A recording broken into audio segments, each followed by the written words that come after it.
નમસ્કાર દર્શક મિત્રો, ધ લોકસત્તા શોમાં આપનું સ્વાગત છે।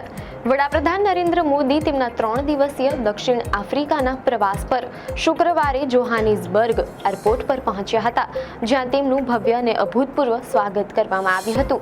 એરપોર્ટ પર પહેલાથી જ ઘણા સ્થાનિક કલાકારો, ખાસ કરીને મહિલાઓ હાજર હતા। તેમણે પોતાના પારંપરિક નૃત્ય દ્વારા પીએમ મોદીનું ઉષ્માભર્યું સ્વાગત કર્યું, પરંતુ સ્વાગત દરમિયાન એક એવી ઘટના બની જે કદાચ આફ્રિકામાં કોઈ ભારતીય વડાપ્રધાનના સન્માનમાં પહેલા ક્યારેય નહોતી થઈ। સ્વાગત નૃત્ય સમાપ્ત થયા પછી આ મહિલા કલાકારોએ પીએમ મોદીના આ પ્રવાસને ખાસ બનાવવા માટે તેમને વિશેષ ધન્યવાદ આપ્યો અને જમીન પર લેટીને સાષ્ટાંગ પ્રણામ કર્યો। વડાપ્રધાને પણ નમ્રતાપૂર્વક ઝૂકીને તેમના આ અસાધારણ અભિવાદનને સ્વીકાર્યું। આ સ્વાગતની તસવીરો અને વિડીયો સોશિયલ મીડિયા પર જોરદાર વાયરલ થઈ રહ્યા છે। દક્ષિણ આફ્રિકામાં આ સન્માન દર્શાવવાની રીતનું ખાસ સાંસ્કૃતિક મહત્વ છે। મીડિયા અહેવાલો અનુસાર સ્વાગતનો આ ભાવ ત્યાંના વેન્ડા સમુદાય દ્વારા પ્રદર્શિત કરવામાં આવ્યો હતો। આ પ્રથા કોઈ પણ મુલાકાતી પ્રત્યેના અત્યંત આદર અને સન્માનનું પ્રતીક છે।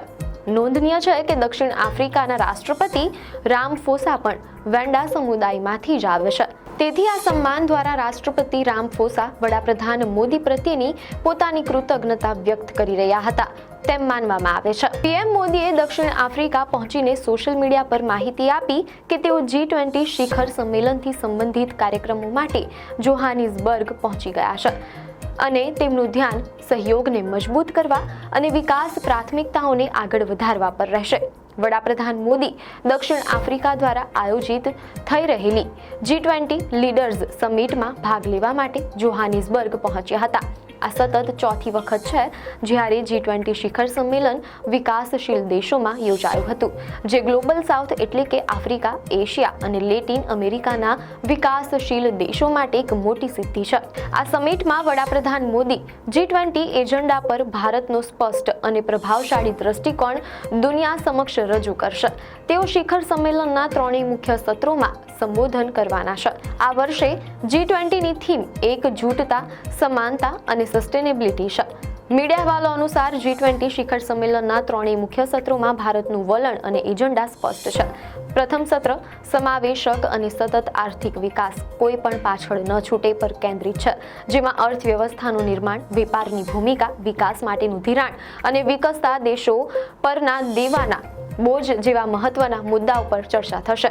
બીજું સત્ર એક સક્ષમ અને લચીલી દુનિયા G20નું યોગદાન વિષય પર આધારિત છે, જેમાં આપત્તિ જોખમ ઘટાડવા, ક્લાઇમેટ ચેન્જ, ન્યાયસંગત ઉર્જા પરિવર્તન અને વૈશ્વિક ખાદ્ય પ્રણાલીઓને મજબૂત કરવા પર વિચારણા કરવામાં આવશે।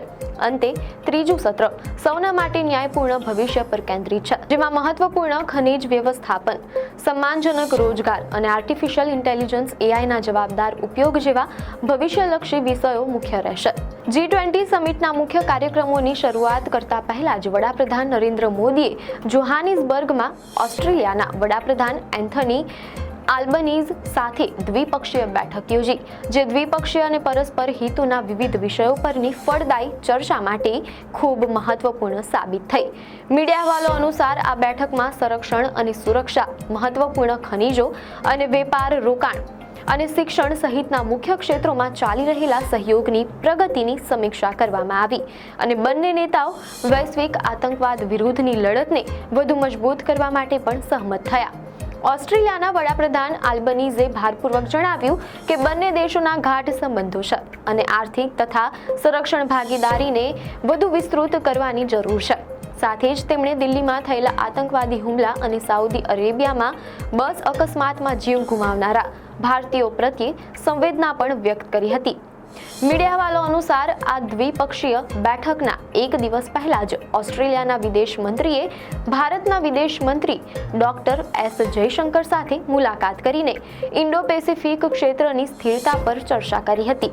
વડાપ્રધાન મોદીનો આ દક્ષિણ આફ્રિકા પ્રવાસ માત્ર G20 સમિટ પૂરતો સીમિત નથી, પરંતુ તે ભારતના વિશ્વભરના નેતાઓ સાથેના દ્વિપક્ષીય સંબંધોને વધુ મજબૂત કરવાની તક પણ આપે છે। પીએમ મોદીનો આ પ્રવાસ G20 થકી ગ્લોબલ સાઉથનો અવાજ વિશ્વ સમક્ષ વધુ જોરથી રજૂ કરવાની તક આપે છે।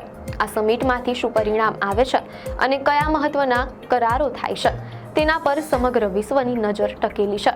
આપને માહિતી સારી લાગી હોય તો વિડીયોને લાઇક અને શેર કરજો, ચેનલને સબસ્ક્રાઇબ કરજો.